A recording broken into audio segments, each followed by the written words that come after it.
Hello, magandang umaga sa inyo lahat, no? So, bati muna tayo. Sinong nagpapabati? Wait lang. Yung madadaanan ko lang ha. Sabi gano'n ni Sir Jonathan Monsale Santoyo. Good morning, Bongo Tebe. Pabati naman birthday ko sa linggo. Sana mabasa. Happy birthday, Sir Jonathan Monsale Santoyo. Happy birthday po sa inyo. Tapos si Sir Berhel Patio Bivar. Pabati po ulit. Birthday naman po ng tropa ko na si Aaron Cruz. Pamura po ulit ng malutong. Oy, happy birthday si Aaron Cruz. Tangina mo daw. Sabi ni Sir Berhel Patio Bivar. Sino pa ba? May magpapabati pa ba? Wala na? Sa PM po ako nagbabasa ng bati ha. So yun lang ang nabasa ko ngayon. Okay na. So, meron tayong pag-uusapan dito. Nag-post kasi si Sir Yulen, no? Na yung regarding dun sa may nahuling nagbebenta ng fake gold bar. So marami din nag-PM sa akin na baka daw si Tito Norms yon. Ito yung post na yun, no? Sabi ganun dito. Sino siya na nag-bill? O baka nag-bail kaagad, nagbenta ng fake gold daw. Sino siya na nag-bail agad na nagbenta daw ng fake gold? Now, panoorin natin yung video, no? Itong dalawang nagbebenta umano ng peking ginto. Kasi, parang ang pinatutungkulan ay si Tito Norms daw. Panoorin natin yung Ito naman ay sa ABS-CBN News. Tingnan natin, no? Arestado po ang dalawang lalaking nagbebenta umano ng mga peking ginto na nagkakahalaga ng 6 na milyong piso sa dalawang dayuhang negosyante sa Pasay City. Nagpapatrol, Karen de Guzman. Hindi na nakapalag ang dalawang Kamukha nga naman ni Tito Norms, no? Kung titingnan nyo. Pero hindi siya to eh. Malaki ang tiyan, tapos naka-polo shirt din. Tapos may salamin din. Kadamit na kadamit. Pero feeling ko hindi siya. Hindi siya to. Kamukha lang. lalaking ito nang arestuhin ng mga operatiba ng May PNP drill pa, Anti-Cybercrime Group sa isang hotel sa Pasay City. Inirereklamo Tapos hotel pa. sila ng dalawang dayuhang negosyante na binentahan umano nila ng mga pekeng gold disc na nagkakahalaga ng 6 na milyong piso. Nabutan pang nakalatag sa lamesa ang bulto-bultong tig-1,000 pisong pera na tinanggap nilang bayad mula sa mga biktima. Initially, merong nag-endorse sa kanila and then through online, nagkaroon ng mga ads sila doon about the gold bars and this accordingly much cheaper and maganda rin ang kanilang gold standard. Ayon sa pulisya, nakumbinsing bumili ang mga biktima matapos paniwalain ng mga sospek na pumasa sa authenticity test ang mga ginto. Pero ang hindi nila alam, palihim umano na pinalitan ng mga sospek ang sample ng ibinebentang ginto. So meaning, totoo talaga yung na may gold. Ang problema, yung ibebenta, yun na yung hindi totoo. Sa harapan mo, ipipresent nila yung gold then mayroong yung drilling ng item para makita yung powderized gold. So, but meron na silang naka-ready na for switching na yung totoong gold ang ipaprocess sa testing. Talaga nagkaroon ng fraudulent transaction.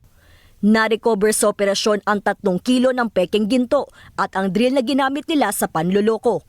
Nakumpirma ang peke ang mga gold disc nang ipasuri sa mga eksperto. Para sigurado po tayo, doon po lang tayo sa mga authorized at beripikadong mga nagtitinda ng mga gold. So para maiwasan na maging biktima ng fake na mga items. Sinampahan ng reklamong estafa ang dalawang sospek. Inaalam na rin ng pulisya kung may iba pa silang kasabwat sa Malayong-malayo ang build kay Tito Norms. Saka medyo maputi ng konti to eh. naturang modus.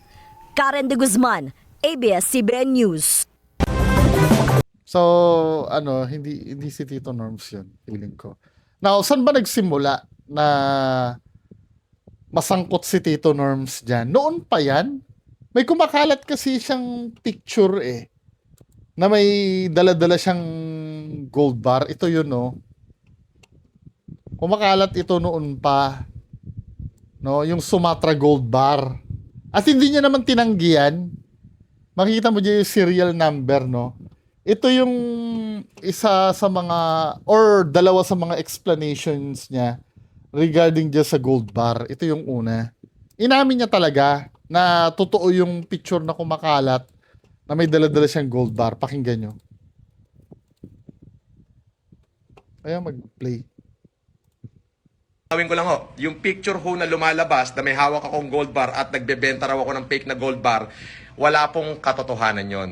Yung pong hawak ko na yon ay totoong ginto ko po yun. So, tinatanggap niya na may hawak talaga siyang gold bar.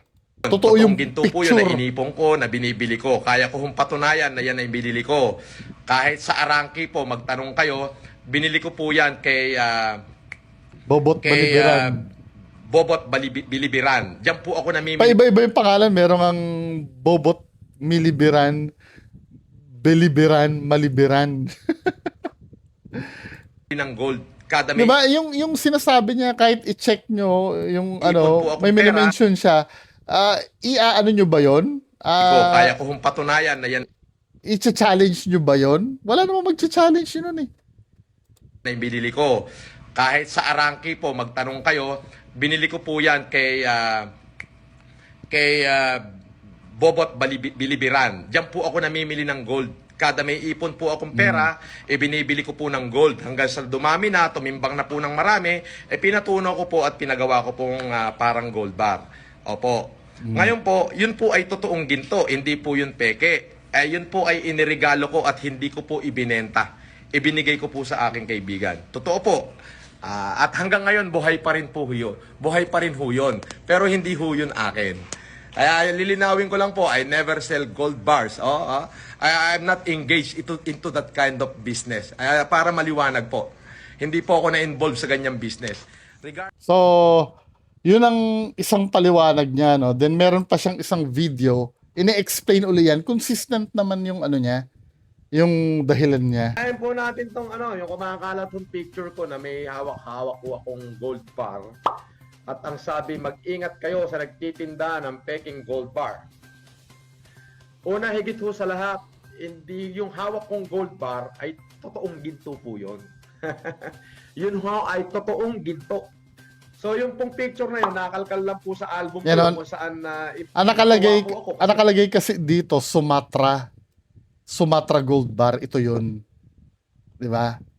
So, ang kwento niya dito, men, ang sabi niya, first ever po na natuwa po ako kasi first ever po na nakabuo ako ng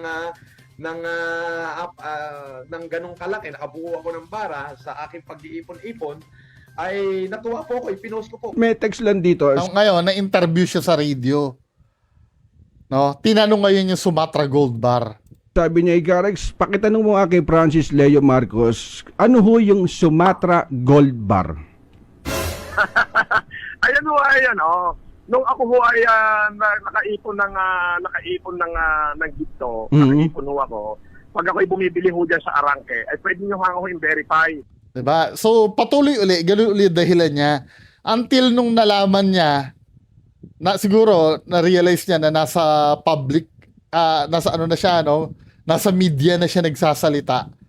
Unti-unti niya nang babawiin. Mm-hmm. Ang pinakamalaki ko ang binibilan dyan ng ginto pag ako'y kumikita, kasi nag-i-invest ako sa ginto bibili ako pag mura siya. Ang binibilang ko dyan sa Arangke na madalas pag maramihan, na si 1 kilo't kalahati o 1 kilo, ganyan, ay si Edwin Malibiran. Yan. Oo, tama. Edwin Malibiran na. Kanina, Bobot Bilibiran.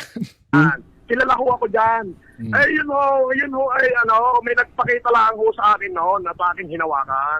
At ako'y nagpa-picture din. Pero hindi ko wala akong gano'n, hindi ko rin Diba? Tinanggi niya na. Nagpa-picture lang daw siya doon at hindi niya alam. Pero nung una, nag-i-explain na naman uli siya nung ano. Kaya kayo bahala, no? Nung una inamin niya, ngayon tinatanggi niya na. Boss, may text lang dito. Sabi niya, Ikarex, pakitanong mo nga kay Francis Leo Marcos, ano ho yung Sumatra Gold Bar? Ayan ho ay nung ako ho ay nakaipon ng gito, nakaipon ho ako. Pag ako'y bumibili ho dyan sa Arangke, ay pwede nyo nga ho i-verify. Ang pinakamalaki ko hong binibilan dyan ng ginto pag ako'y kumikita, kasi nag-i-invest ako sa ginto bibili ako pag mura siya. Ang binibilang ko ho dyan sa Arangke na madalas pag maramihan, na 1 kilot kalahati o 1 kilo, ganyan, ay si Edwin Malibiran. Yan. Kilala ho ako dyan.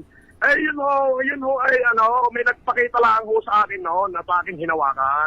At ako'y nagpa-picture din. Pero hindi ko wala akong gano'n, hindi ko rin alam kung anong ibig sabihin noon. May nagpakita lang ho sa akin noon na sa akin hinawakan. At ako'y nagpa-picture din. Pero ini-explain niya na ano ang Sumatra Gold Bar. Kasi na-realize niya na yung pagkakaroon ng... Kasi sinabi niya, inipon-ipon niya daw yun at binuo Sabi niya, di ba? Doon sa unang explanation niya, ulitin natin ha. Inipon-ipon niya daw. Ngayon, sinasabi niya... Kumakalat yung picture ko na may hawak-hawak ko akong gold bar. Di ba? Ang tinutukoy kasi kumakalat daw na picture na may hawak-hawak daw siyang gold bar. At ang sabi, mag-ingat kayo sa nagtitinda ng peking gold bar. Una, higit ho sa lahat, hindi yung hawak kong gold bar ay totoong ginto po yun. Yun ho ay totoong ginto. So yung pong picture na yun, nakalkal lang po sa album ko yun kung saan natuwa po ako kasi first ever po na nakabuo ako ng ganong kalaki, nakabuo ako ng bara sa aking pag-iipon-ipon, ay natuwa po ako, ipinost ko po. May text lang dito. Di ba? Natuwa daw siya, nagpa-picture siya, pinost niya. Sa kanya daw yun, binuo niya. Ang tanong kasi dito, men, bakit yung binuo mong gold bar ay kailangan may tatak na Sumatra. Tsaka may AU pa I-zoom natin to mga men.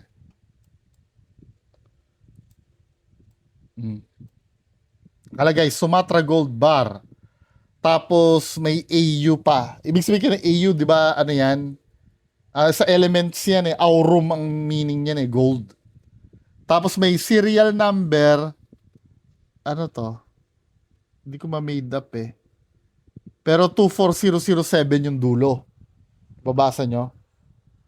24007 ang dulo. Sumatra Gold Bar. Serial number, I think, 356-24007 yata. Kung nakabuo ka ng ginto, ng gold bar, bakit kailangan tataka mo ng Sumatra, ganyan? Napaka-lame ng palusot, di ba? Kasi mga men, yung Sumatra Gold Bar na yan, fantasy gold bars yan. Yan yung pinalilitaw na Yamashita's Treasure na galing sa Sumatra, di umano. Kaya meron siya yan, binibenta yan ng mga scammer. Ano ang patunay na yan ay fake gold bar? Ito yan same serial number, dinril nila tanso, serial number 3562407. Magpapabuo ka ng gold bar pero yung serial number same netong nahuli na fake. Ayan Ito ay anong date nito? October 9, 2009 pa to. FYI, when cut in half, these bars have 1/8 to 3/16 gold plating exterior with lead center. Tingga yung gitna. Ayan yun Sumatra. Serial number 3562407. Kaya ito yung dahilan kung bakit nalilink si Tito Norms sa bentahan ng fake gold bar dati. May history siyang nauugnay doon. Kaya siguro nakita ni Sir Yulin yun, nag-alarm agad siya na baka si Tito Norms. Tapos yung forma, ganun na ganun pa. So, alam niyo na, ano. Anyway, yan lang muna pag-uusapan natin ngayong umaga. Magandang umaga sa inyo lahat. Bye-bye.